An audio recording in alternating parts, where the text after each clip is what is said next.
continue Kaliyadaman Leela part 5 starting today. Attended the program yesterday evening. Is it audible, Mataji? Yes, Prabhu.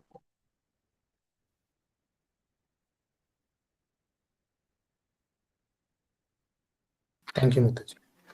Got an introduction to the super elevated character of the wives of the Kaliya serpent, and what a contrast between the Kaliya serpent and his wives. I don't know where I'll be able to find this, but there may be somebody that knows where to find this other Purana or some history that says how they became so elevated and educated. Here I was thinking, in Mahabharata, there's no formal description of Hanuman and his education. But Hanuman, at just before he makes his jump to Lanka, there's a verse that says he offers his prayers to Suryadev. Because when Hanuman first met Lord Ramachandra, he was disguised. He had shape-changing ability, so he disguised himself as a Brahmana. And when he came before Krishna, his assignment was, for Ramachandra and Lakshman, his assignment was friend or foe. They're dressed like mendicants, but they can have bows and arrows and swords. So that's a contradiction. So what's up? Are they friend or foe? And when he got before them, he immediately, just by being in Ramachandra's presence, he could understand. He's not just friend. He's an exceptional personality, just being in his presence.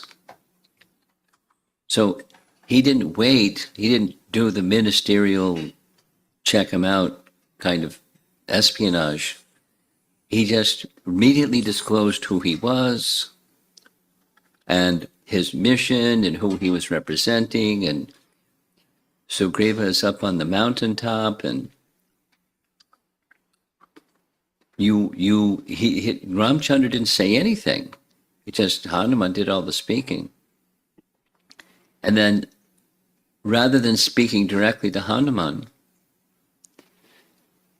Ram spoke to Lakshmana.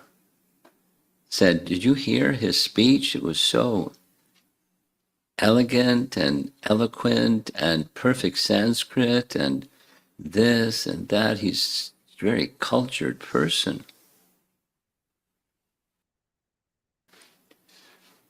But it doesn't say it doesn't give the explanation of the circumstances of how the sun god became his guru.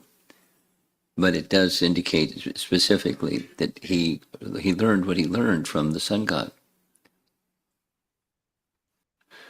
So there's some, I'm curious, somebody somewhere, some Puranic personality may know the history behind these wives of the Kaliya serpent, because who was their teacher and how'd they get so learned, and then after being so learned, how'd they marry Kaliya? So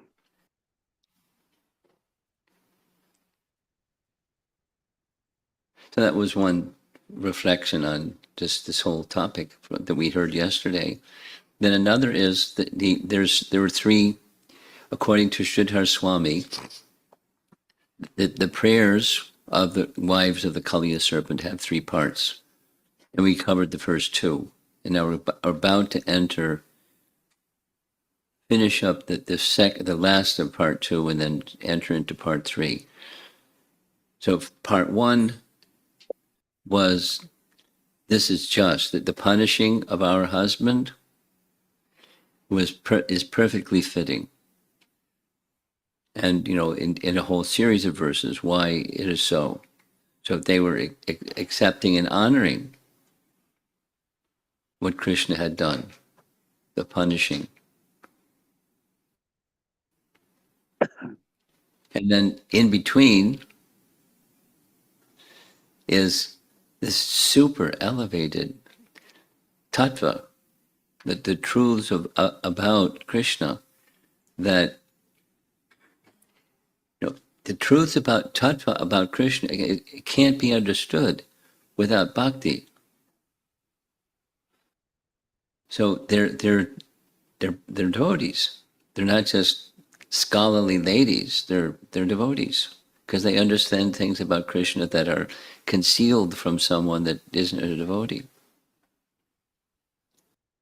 There's a substantial, in the commentary also, reference to Gyan and the subject matter that Gyanis have an affinity for, and they know that subject matter also. But just like the Srimad Bhagavatam, one can look at some sections of Srimad Bhagavatam and say this is Gyan, or it's knowledge of Krishna Tattva. Some of the same points in more drawn out language that these wives of the Kaliya serpent offered very succinctly, but one after the next, and after the next. And we're going to end up for the final verse of their praise of Krishna is, according to our commentators, it's the summary, it's the purpose of the whole pastime. So listen carefully when the verse is spoken and then the commentary is given. And then there's this shifting of gears that's, and one could say it's an aspect of pure devotion, or one could say, if one hadn't heard part 2, the part 3 sounds like they're just attached. And they're attached in a way that he deserves to be punished, but you're the Supreme Personality of God who's the cause of everything, and you can do anything and everything, and a person of your position is the source of all living entities, and our husband is one of those living entities, and he's now been purified adequately, more than adequately, by the touch of your lotus feet, and so he's qualified to be forgiven. He's qualified to be punished, and he's qualified to be forgiven at the same time. So several times they explicitly ask for forgiveness, and the conclusion is you can do with him whatever you feel is appropriate. Like Lord Chaitanya's prayer, you can crush me, you can neglect me, you can trample me. You're the independent Supreme Lord. You can do with our husband what you feel is best, but forgive him.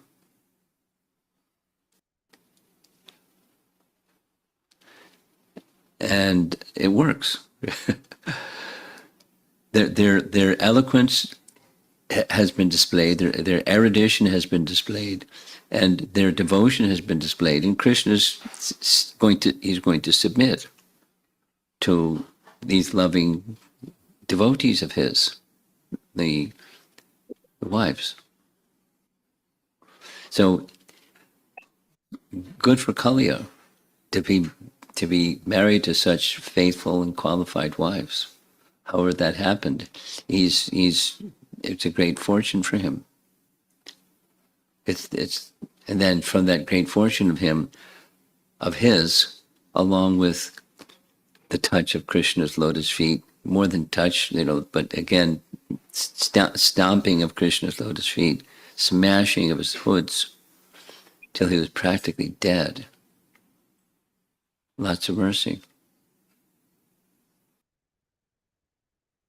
So we're not going to conclude everything this evening, but we're going to get as far as after the wives make their appeal for mercy, Krishna agrees on a condition, doesn't state yet the condition, but he's going to state the condition. And then Kaliya somehow becomes revived. Again, Sanatana Goswami says because of prema. He sees something in Kaliya that, like, I really want to know what he sees. So he releases him. Then Kaliya starts to offer his prayers. And they're quite simple compared to his wives. They're quite simple. And, looking ahead, because he's smashed, he can almost dead, but just barely able to speak. He paraphrases in simple, very simple terms what his wives already said, because he heard it, and he's just saying it again in very simple terms. And he becomes silent. And that's where we're going to end. And then tomorrow is what Krishna says. And that ends chapter 16. And then it goes over to chapter 17 to understand, the history behind Kaliya, how he got in the river Jamuna in the first place. Where did he come from? Why was he there? And we get the background. It's an unusual way of narrating the history. Normally that would come first, and then we hear what he did. But anyway, that's the structure. Comes chapter 17. So here's this prayer, one of the two prayers that we've heard many times. And I hope the sound system is going to be working. And those of you that have seen this and heard this several times, it's really nice. Just pause in between.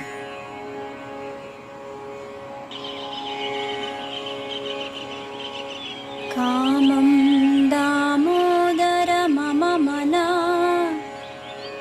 pannaga pina bhogo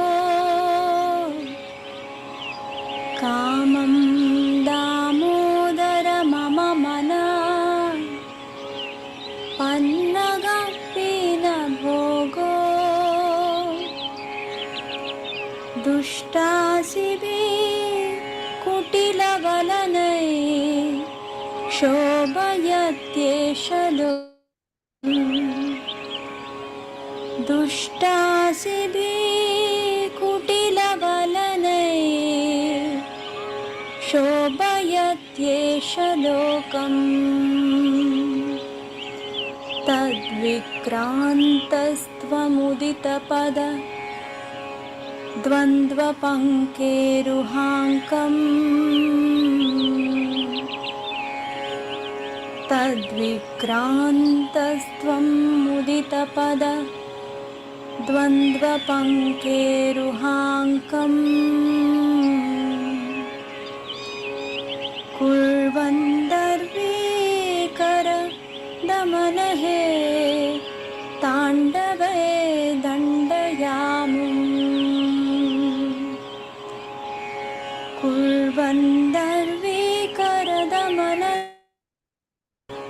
ताण्डवे दण्डयामुम्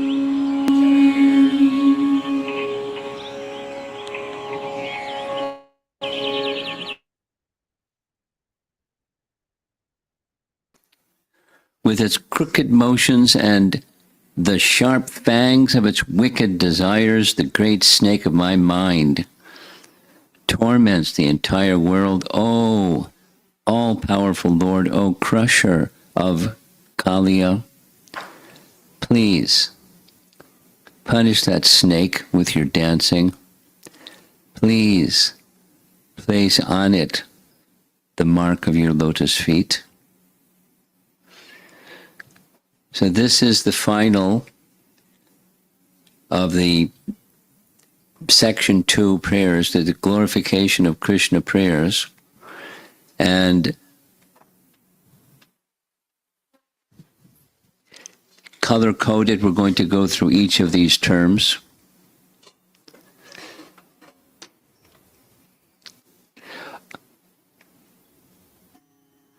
परावरतिज्ञाय सर्वाध्यक्षाय ते नमः अविश्वाय च विश्वाय तद्द्रष्ट्रेस्य च Hathaway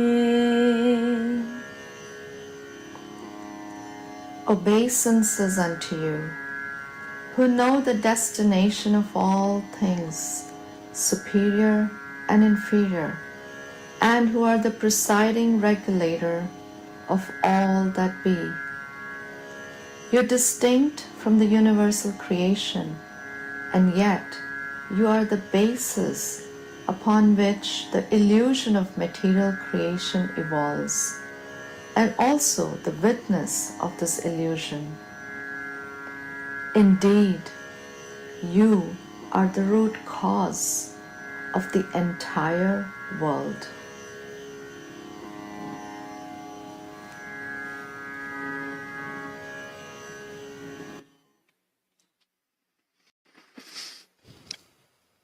So commentary. You know the goal to be attained by the devotee and the non-devotee, para and avara. You are the superintendent of all results, and thus knowing what is proper, you bestow results to each according to what one deserves. Though you dispense karmic fruits, you are not bound by karma because you are above matter. And I discovered that you may be interested. Rupa Goswami, in his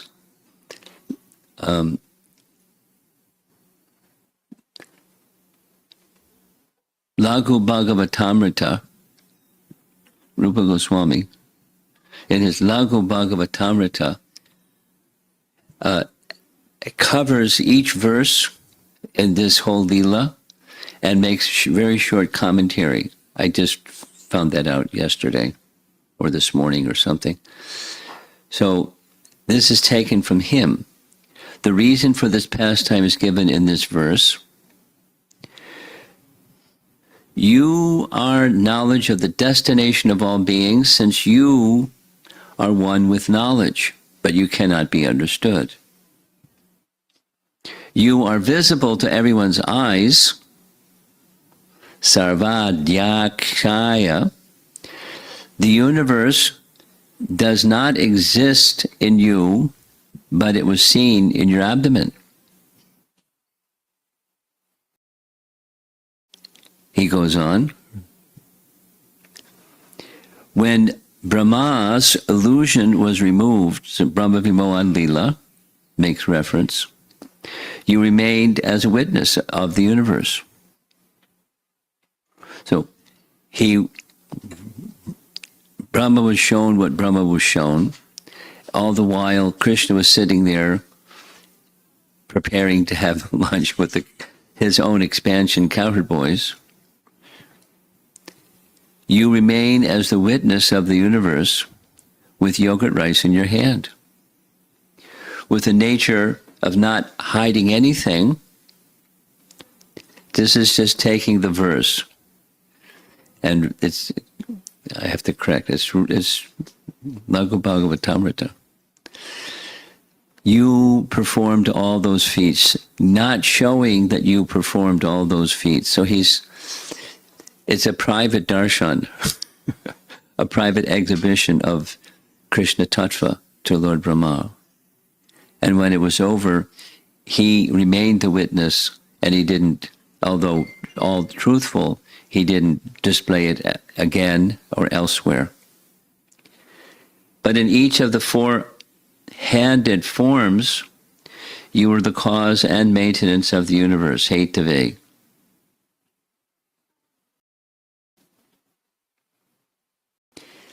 Again,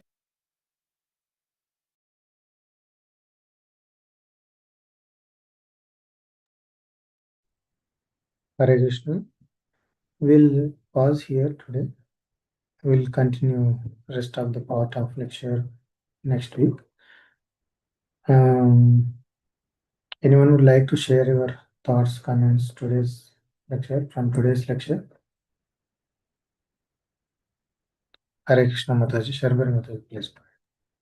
Hare Krishna Prabhu. I like the comparison of the Naga Patnis with the Hanuman. That was a nice comparison.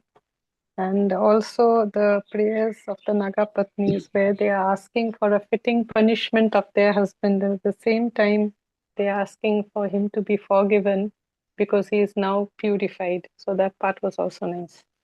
And one question I have, Prabhu, for the people in this group, devotees in this group, how many Naga Patnis were there? Is there a number? Thank you, Prabhu. Hare Krishna. Yeah, Mataji, we'll see. Someone will address. Hare Krishna. Anyone would like to share from today's lecture apart from Mataji's question? Hare Krishna, Prabhu. Hare Krishna. Prabhu, I like the excitement of Maharaj when he said Sanatan Goswami finds something in Kalia. And he said that I want to know what Sanatan Goswami is enjoying here. So this shows us that he's so engrossed in knowing, or he's so excited in knowing what the acharyas are enjoying. So that shows us that how we should also read and enjoy. So that is something that I really like today. Yes, Mataji. Thank you for sharing. Yeah.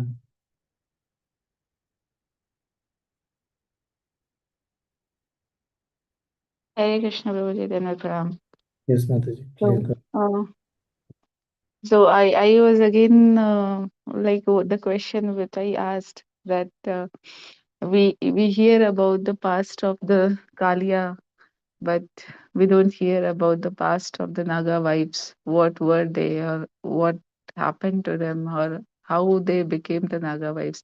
So that is the question which was intriguing Maharaj also. So Maharaj also was inquiring about the same. And I mean, it's really a puzzling question. It's very difficult. No one can understand Krishna. It's impossible. Whatever we try, whatever we read, um, we can put our 1000% effort, but we can't understand Krishna. And this also is the similar question, like how come Naga wives were so eloquent, so elegant, so knowledgeable, how they learned it, and again how they became the Naga wives, the Kalia wives of Kalia. So this, I think Shyamkund Prabhu already answered that there is something in some Puran, but otherwise there is no answer of that, at least not known. So, but then it's still that question, if someone knows, or somehow if there is some answer, it will be really good. Hare Krishna. Yes, Mataji. We will wait. If someone finds that, you will get it. Yeah, Kumarika Mataji, would you like to share anything today, Mataji? No problem. Not today. Okay, no problem. Yugal Kishore Prabhu. Hare Krishna Prabhu, I was just searching from 1631 onwards. Is there any count? Sarvari Mataji was asking that. But until 34, 35, there is nothing mentioned about the count. How many? Generally, it is unlimited or many. The number is not such a important from the perspective of the philosophy. So that's why Sukadeva Goswami would not have mentioned. And also sometimes it would be mentioned unlimited, but it means that there are many. It is like many, so that could be things. So there is no mention about that. And regarding Shweta Mataji's question, I think Shamkun Prabhu can give us, can enlighten us on what was the past of Nagapatnis. Sorry, Prabhu. Hare Krishna. No problem, Prabhu. Thank you. And Shamkunda Prabhu already given some details last day before yesterday, I guess. But still it is looking for some more details from the reference perspective from the Shastras. Yeah.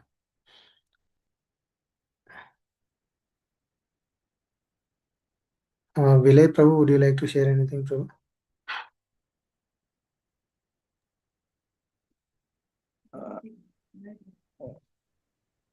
Hare Krishna, Prabhu. Not much, Prabhu. I was little on and off. I'll listen from all the devotees, Prabhu. Okay, Prabhu, no problem. Yeah. Sanatan Gobraj Prabhu, would you like to share anything today? Hare Krishna Prabhu. Kalia gave a simple prayer. At least he must ask for forgiveness. And they say no, that when the mind becomes arrogant, it torments the entire world. And just like crashing of the Kalia's roots, our mind also should be crushed and they should be purified. And we are doing devotional service for that purpose only. I hope it comes very soon. Thank you very much. Hare Krishna. Thank you, Prabhu. Thank you for sharing nice details for practice purpose. Yes, Shamkunda Prabhu, please go ahead. Thank you. Hare Krishna, Prabhu.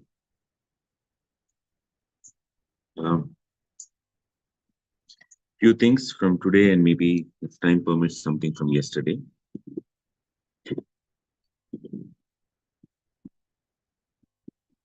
We saw today, or we heard today, that the wives of Nagas, like Maharaj was explaining, that they were very eloquent, they had high erudition, they had devotion, they were pure devotees, and yet they were asking for protection of their husband.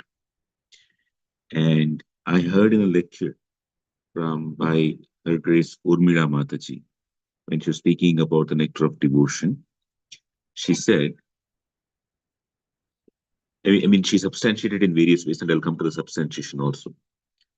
She said, I wish somebody had taught me early in life that we are not supposed to kill our emotions, but we are supposed to get detached from our emotions. I'll repeat, we are not supposed to kill our emotions, but we are supposed to get detached from the emotions. And the Bhakti Rasamrita Sindhu, or the Nectar of Devotion, has many such examples of how devotees have various rasas and the causes for the rasa, which includes the Vyabhichari Bhav, the Satvika Bhav, and all that stuff, the excitants and all those things. It's present in the Nectar of Devotion, where the example clearly indicates this principle. For example, rasa or bhakti rasa or bhakti rati or bhava, all that you can call it in various ways, is primarily in relationship to the absolute truth, the Supreme Lord Sri Krishna. When there is, and so there is an emotion or a rapture in regard to the Supreme Lord. When it is not in regard to the Supreme Lord, it is still like an external or an abhas or a shadow. And so we see that when there was, say, for example, a bull demon, an Arishtasura coming, the Gopas and the Gopis of Vrindavan, they cried out for help. Krishna, save me.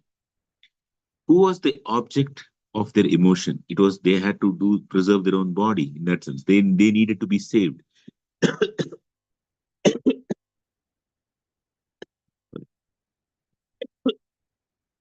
But they wanted self-preservation.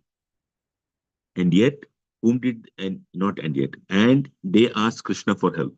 So the emotion was not that Krishna, what is going to happen to Krishna? It was, what is going to happen to me? And yet they were asking Krishna for help. So we have sometimes a romantic idea that uh, from the perspective of a pure devotee, 100%, it's all, 100% of the time, it's all about Krishna. But here, when something is happening to them, it's still, there is some self-preservation, which means there is an emotion associated with it. Oh, what is going to happen to me? I need help. And they ask Krishna for help. And this is something I feel we all should learn, that we should not kill our emotions. We have to identify what's the emotion coming from, what is the root cause of it, and when the emotion is coming this way, why is it that it's happening so and so? For example, I heard Mataji saying, somebody was like, I mean, she's 70 years old. She is a disciple of Srila Prabhupada. And she did say some devotee did call her up early in the morning and said, why are you doing this? Why are you doing that? And she was quite upset. How come somebody is doing this? And then she said, I stepped back and said, yes, this person is probably being harsh on me. He's asking me why this, why that. He's questioning me. But what is the underlying emotion? And then she said, I recognize that the underlying emotion is I am being questioned. And what is happening to me when I'm being questioned? When I'm being questioned, what's happening is I feel that why am I not being recognized as I have an ability that I am right? I know what I'm doing, but somebody is questioning me for why am I doing something in that way? So I get hurt when somebody questions my decisions. And I'm a finite human being. I might be right, I might be wrong. So why should I get hurt? So she didn't kill the emotion. She got detached from that emotion. She said, okay, emotion exists. She didn't go out all the way and say, I'm so bad. But rather she said, oh, this is the root cause of the emotions. And that is the whole purpose why Rupa Goswami is categorized different kinds of emotions in his book, The Nectar of Devotion or the Bhakti Rasamrita Sindhu, so that we can then know which of these are higher and helpful for us to go to God and which aren't. But whether it is higher or lower, whether it may be abhas or whether it may be pure, that is abhas means shadow, or whether it is pure, we work from where we are. We don't try to say, oh, this is not right, and therefore I'll uh, I reject it totally. Those who reject emotions have a problem in dealing with people, in dealing with their own mind, etc. And therefore, it is often said, if something bad happens, cry. It's okay. There's nothing wrong in it. And sometimes it's just involuntary. If something good happens, laugh. It's okay. And the examples we see in the Mahabharata, the Bhagavatam, are that people live with emotions. People don't let go of their emotions, but they learn that, or they realize over a period of time, is this temporary or is this permanent? So that was one point I wanted to say. Just a minute, let me open my notes here. Yeah. The other second aspect here is Krishna has told us he knows the destination of everybody. He is the basis of illusion and is also witnessing the illusion. And then comes the commentary that came that Krishna is dispensing the fruits of karma. And this is a fundamental philosophical point. In the Abrahamic religions, be it Islam, be it Christianity, it is God who gives the fruits of reactions. In the Vedic faith, in general, it is Maya who does it. And suddenly we have come across this statement here that Krishna dispenses the karmic fruits. When the advantage of having Maya the energy of the Supreme Lord dispensing the fruits of reaction is that God is neutral. He is not a vengeful God. If you don't do something for me, I am going to really give it back to you. From a the philosophical perspective, it's helpful to have Maya as the agent for dispersing the results of karma. But suddenly Krishna has also come. And this is connected to the other principle that is commonly debated in the scriptures. Is God the instrumental cause of this world, or is he the material cause of this world? In other words, is he actually behind every activity, or he is just there to set the rules in motion and everything else follows? So when he sets the rules in motion, it is Maya Devi doing the rest of the stuff. It's his energy. He's connected to it, no doubt about it. But Maya, through her various agents, and of course through the agency of Yamaraj and everybody else, Chitragupta, etc., they take care of what's happening in the world. And of course, this everybody else includes the Devatas. So depending on the person's karma, some persons will live in a land which is having drought, some people will live in a land which has flood, or some people have very good climate. Everything else comes into the picture. So how do we reconcile this? We reconcile this by saying that there is the aspect of one's activities which is not related to Krishna, and that is taken care by Maya Devi. Anything that is done in which we have done even a little activity to connect to Krishna, either Krishna or his internal energy, not the external energy, but the internal energy comes up and gives a reaction commensurate to that. In other words, they create circumstances or by which we can act further on that. So both are acting simultaneously. And that's the unique contribution of our Vedic literature, that that the Supreme Lord is detached and yet he is attached. That's the other thing here. Third, from yesterday's class, we heard that the pastimes of Krishna are inexpressible and inexplicable even by scripture. And they go without any special formalities or pomp. There is no, like, for example, Krishna's marriage was, there is love in his pastimes with his devotees, but there's no marriage. There's no pomp and show and things like that. And that very same thing is found even in anything that Krishna is doing in our lives, or sometimes even when pure devotees do it. We cannot always say, pinpoint and say, this is exactly the reason. Why? Some things are out of the wisdom and the sagacity of what they have, saying, okay, I think this is better, let's do it this way. And we may not be intelligent enough to understand it. That is at one level. But at another level, it is also that they are being pulled and pushed by the Supreme Lord. And it is that pull and push of the Supreme Lord which makes them work in that way, or the pull and push of the relationship with their previous acharyas, which makes them work that way. So this finally leads us to, in one sense, what is the definition of a guru? Many of us, many of us have heard from many lectures about who's a guru as such, but actually you can see a guru from three different levels. Actually, there is a material level, there is an intellectual level, and there is a spiritual level. The first, there's a Yasya deve para bhaktir yatha deve tatha guru. One should respect the guru as good as God. What is the meaning of the guru should be respected as good as? Sorry. What's the meaning of the devotees respecting guru as good as God? The first thing that comes up is the mundane or the material point. One respects gurus, because without respect, one cannot.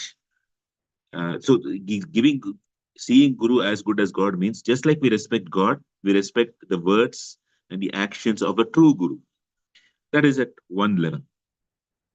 And many people say, okay, this is my God. I mean, this is my guru, and therefore I have to respect him. It's nice.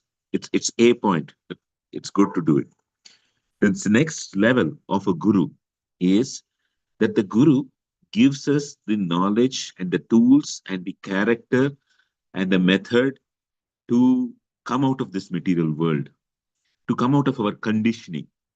So he's just like God is all-knowing. Guru carries that aspect of God which helps us to come out of our conditioning. This is the second aspect.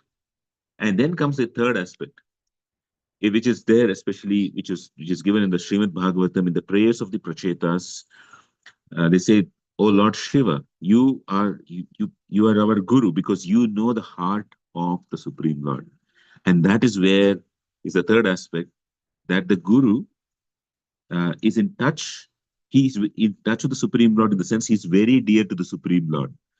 And therefore, whatever the guru likes, the Supreme Lord fulfills. And whatever the Supreme Lord likes, the guru fulfills. This is the third level. So when the guru is as good as God, it means, number one, the controller is because the Supreme Lord is the controller. He knows everything. The guru in our life is in charge of our spiritual life, and therefore we offer respect. Second is the guru as a medium for receiving instruction. And this is the best instruction. The best instruction can come from somebody who knows everything. And who knows everything? It is God alone. The Pratyaksha, Anumana, and Shabda Praman. The Shabda Praman is valid because the Shabda comes from the Supreme Lord, and the Guru is telling what the Supreme Lord wants. Therefore, he's as good as God. And the third is his heart is connected to the Supreme Lord. He likes the Supreme Lord, and the Supreme Lord likes him. And this is the reason why sometimes it is inexplicable, because we have not come to the stage of liking God or being at that pure level where we can let go for conditioning, even at the second level, to know what is it that God wants. Possibly many of us don't know that. So either from the knowledge aspect or from the love aspect, or from the first one is the respect aspect. The respect aspect is if I don't follow somebody, I'm just following my own mind. And nobody has gone anywhere without being guided by somebody higher. So one needs to have respect at the bare minimum. That's the first step. The standpoint of the materialist. Even a materialist who wants to learn something has a respect for a person who's giving him something. But at least that is required. So it is these three things which help us to understand that pure devotee.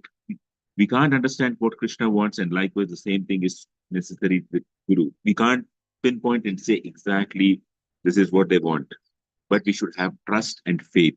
And with that, we will go along with them and will become dear to them.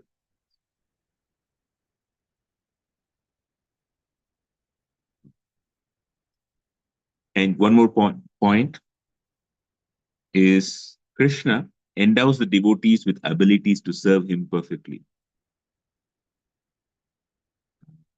From yesterday's call, yes. And we strive a lot, but actually it is Krishna who gives us that abilities. And one of the other things about Krishna, which the Nagapatnis prayed is, yes, in this world there is a necessity for creator. And the Supreme Lord is the revealer of the cosmic manifestations. And although he reveals all his cosmic manifestations, for non-devotees, he remains silent, absorbed in self-satisfaction. So we also have to endeavor in such a way that we don't become non-devotees. Nothing happens to God as such that if I'm not having loving feelings for him, it's okay. He may give one more opportunity, etc. But when we do take a step towards Krishna, he does reveal many things to us. And the same is true with other devotees, with God, with the Guru also. So these are some things here. I mean, all of this is boiling down to that one thing which Maharaj told yesterday. The Supreme Lord is the repository of all contradictions. We try to identify contradictions and say this or that, but sometimes contradictions can exist together, and each of them has their own utility, their own meaning, and their own rasa. Our progress is to identify that, not to pigeonhole somebody, something into this or that. Is the maturity is in understanding both can the contradictions can exist, and the existence of contradictions is where rasa comes into picture. That's it, Prabhu. Thank you, Prabhu. Thank you for sharing all the definitions about Guru and other details about fruits of reactions and killing of emotions. Very nicely you have shared, Prabhu. Thank you so much. We'll stop here, Prabhu. We'll continue next week morning. Anyone Thank would you, like Prabhu. to share anything?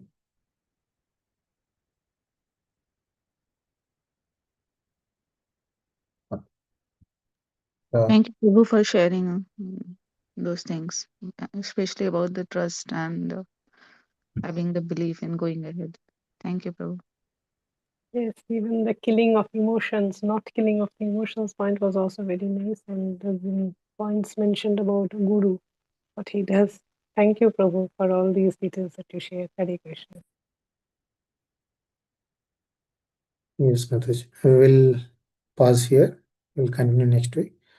वाञ्छाकल्पतरुभ्यश्च कृपासिन्धुभ्यो च पतितानां पावनेभ्यो वैष्णवेभ्यो नमो नमः। अनंतकोटि वैष्णव वृंद की जय। श्रील प्रभुपाद की जय। हिल होलीनेस रोमपाल स्वामी महाराज की जय। Thank you. Thank you, Prabhu. Hare Krishna. Hare Krishna.